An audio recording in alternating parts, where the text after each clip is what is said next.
It is.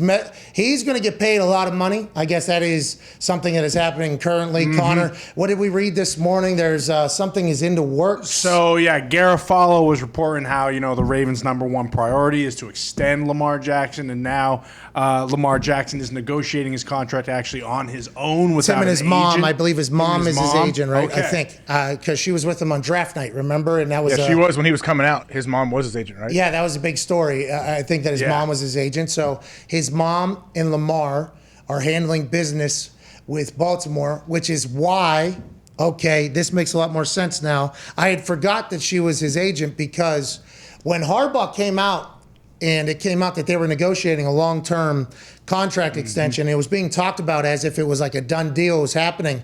That's probably because this is personal and this is business with your star quarterback. So publicly, this has to be a very comfortable thing on both sides.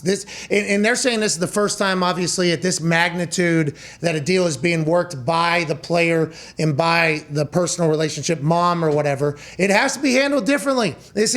You're not going to some suit who's getting paid and then you're unloading and then that suit is choosing how to deliver the information so that there can potentially be a conversation so a deal can get done, because that is the goal ultimately for the agent. Now it's straight to the person. Now there's no hiding behind, I didn't say that. That was misunderstood, miscommunicated. Now it's everything you say publicly about it is being heard, and everything you say privately is being heard. And if your public statements aren't matching your private statements, you can obviously see how a quarterback and a mom could be like, hey, fuck you. This is awesome. I'm very pumped that Lamar and his mom are doing this. This is good business. This is, instead of any potential narrative painting, which some teams do, where we offered more money than ever, blah, blah, blah, and they turned it down. Now we're getting a chance to see how, hey, this is good business here. Now this is Lamar in the Ravens. They're going to try to make the most of it. I assume Baltimore's going to try their best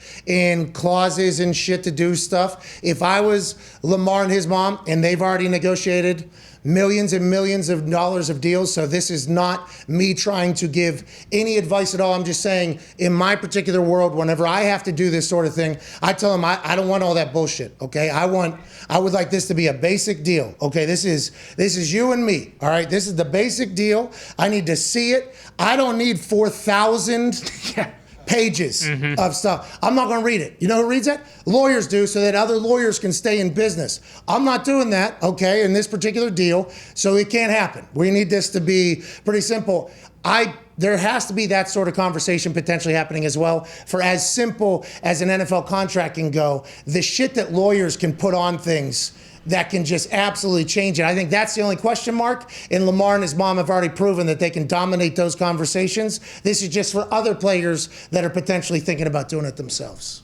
Yeah, but don't you think the Ravens also have extra incentive to keep the relationship good with Lamar? Seeing what happened, Tom Brady leaves New England after so long. We see what's going on with Aaron right now. It's up in the air. They want to make sure, I would imagine, that Lamar is happy with the deal too, and it's a fair bargain between both of them. But Lamar Jackson negotiating his own deal alongside, I couldn't hear you, the thing's dead, so whatever you said there, good.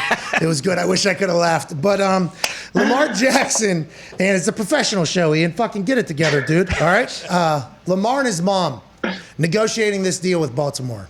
This is a big-time contract. It's going to be at least $100 and some million. The conversation revolves around, there's been very public, statements, knowledge, it feels like, from the Ravens side that a deal is going to get done and it's going to be big. And I wondered why, and I'd forgot that Lamar and his mom were their business team. They want this to be good, public and private, huh? This is your quarterback. This is your quarterback's mom. This has to be handled much differently than whenever you're going through an agent with lawyer speak and burials, right? Don't you think?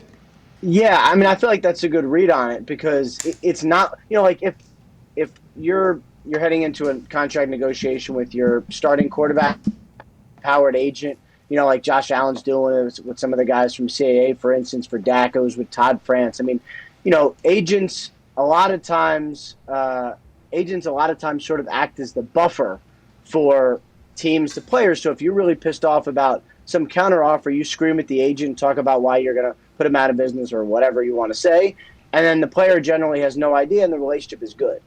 it is a little different with Lamar Jackson because it is his mom sort of acting as his business partner, business manager, which of course everybody went bananas about during the pre-draft process, and he still went in the first round and somehow was able to negotiate still his rookie deal. Not a ton of negotiation, but Millions still of dollars. they got it done. Yeah, millions Yeah, of dollars. millions of dollars. I mean, the money was set, but still, like, you got to make sure it's right.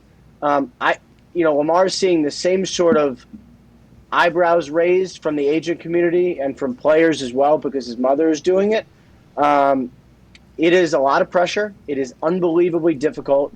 The stakes are incredibly high because if you lock yourself into a bad deal, you could be costing yourself tens of millions of dollars. It has happened. It has happened. And, we'll see which way it goes. I mean, it is going to be big, and the Ravens do very good deals often for the Ravens. So this is probably the one that is most fascinating of all the deals for me. What do you think Lamar's contract looks like compared to, say, what Josh Allen's contract's going to be? I mean, I think some of it depends on when it's actually done, because usually the guy who goes first, gets jumped by the next guy. And, I would imagine, just considering, CAA wanting to have the highest paid quarterback, I would imagine they will probably they'd probably like to see Lamar go first. You've done that twice now, by the way. You've dropped CAA there. So there is a behind-the-scenes big-time competition happening amongst these agencies when it comes to, like, football contracts, NBA contracts, and everything like that. Oh, yeah. Yeah, and Is it like and on it's a not, board? CAA just happens to have Josh Allen. We did it. Athletes Everybody. First has Todd France, etc. Yeah. But Lamar Jackson has his mom, and so that's why, like, I think they can get it done. I think the Jackson agency is trying to get on the scoreboard. Right. Just say, hey. Jackson Incorporated, right, or whatever it is. Like Rich Paul? But it is. He's the highest. It's difficult, and a lot of eyeballs are going to be watching because if they do a bad deal, it probably sets the quarterback mark. If he ends up getting, I don't know, let's say 36 a year, right? I think everybody would be like, okay, that's good. Hey, but Dak got 40, and he's, Lamar's the MVP. I mean, so, in the agent community, because they're doing it without an agent, everyone's watching. okay, We've seen this all right, work out well. Hey, let's get to this real quick. Let's get to this. Okay. So let's say they negotiate a good deal.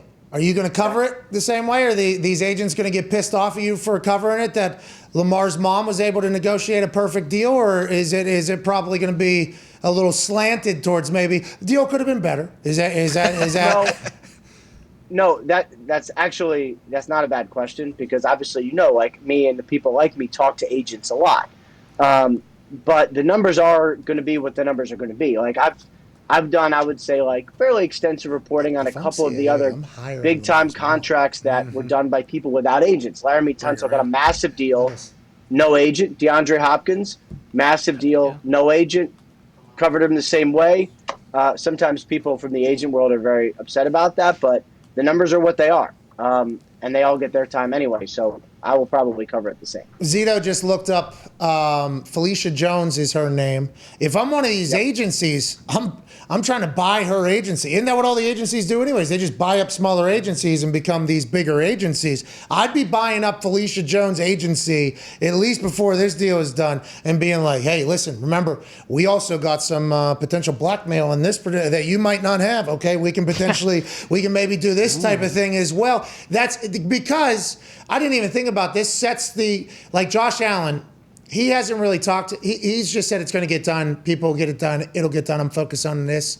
And I don't think the Bills have come out and said that's going to get done soon. This one, Garofalo reported and said that it's going to be done before training camp potentially. So I wonder if Josh Allen's camp is legitimately, CAA camp is like, okay, let's let Lamar go first here, and then we'll go. And he won an MVP. Buffalo Bills have had, back-to-back playoff runs. They look like they're in a good spot. That money potentially going to be near each other. I think that's probably a good move.